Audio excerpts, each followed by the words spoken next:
uneven that several times, as I looked up to admire white Moorish-style buildings against an unbroken blue sky, I experienced a disconcerting drop as the ground fell away beneath me. I plunged north into a labyrinth of pedestrian streets, away from the tang of salt and boats at anchor. This was always the quietest time of the day. Few shops were open, and most people were only slowly coming round. Nights were late and lively in the town. Faro, like the cafe, had the air of a once grand old lady fallen on hard times. Too many shops had closed down, empty boxes tied up with ribbons of bill stickers and notices of liquidation. Peeling walls were embossed with election posters from which bland, toothsome faces stared out and made promises on behalf of the Workers' Party and the Communists, and the man who believes in better for Faro. The language centre was on the Praça da Liberdade, next to a pharmacy. An illuminated green cross flashed "Go, go, go" above a small crowd of men and women dressed for business, but going nowhere on the pavement outside the entrance to the Centro da Linguis.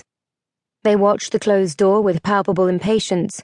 The lateness with which the morning lessons habitually began was already an issue, particularly with the Swiss and German students, for whom 9 o'clock meant 9 o'clock. "Bom dia, Joanna," said one of them now, an IT specialist from Bern. "Bom dia, Thomas." He looked at his substantial watch and rolled his eyes. I shrugged. Actually, I was finding the relaxed approach quite restful. The teachers seemed to work hard and offered equal slippage at the end of the day, so nothing was lost. The door opened at 25 past, and we filed up the stairs.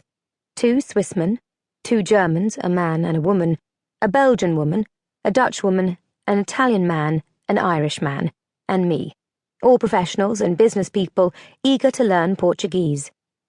They talked about giving themselves the edge in emerging markets, by which they meant Brazil.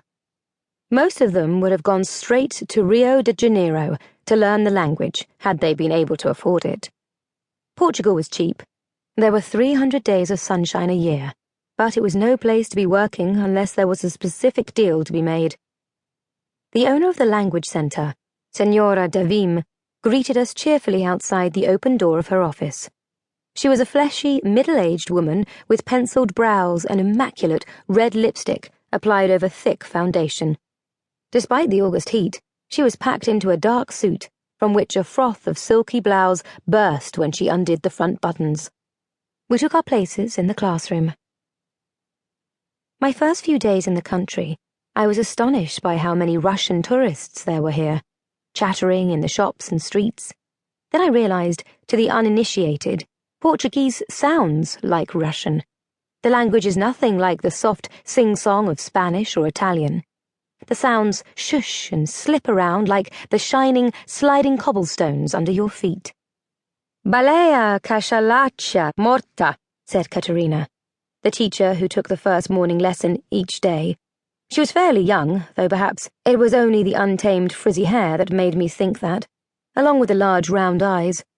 Those eyes peered out of her overgrown fringe like a startled lemur's through foliage. She spoke only in Portuguese, which meant we had to concentrate hard. She held up a newspaper and pointed to the main photograph. It looked like the page the men in the cafe had been arguing over, and this time I could see what it was. A whale, washed up on a beach. "A causa da morta, da baleia, ainda now foi descoberta," Caterina enunciated slowly and carefully. "Himosau da carcassa, municipio e responsável. Cause of death not yet discovered. Removal of the carcass.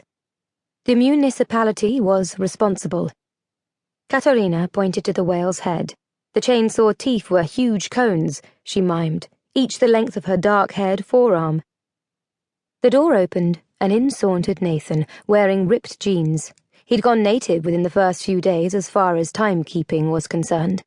He gave Caterina a salute and flopped into the nearest seat, letting his tatty rucksack drop on the floor. "Bom dia, Nathan. E aí, tudo bom?" Caterina's face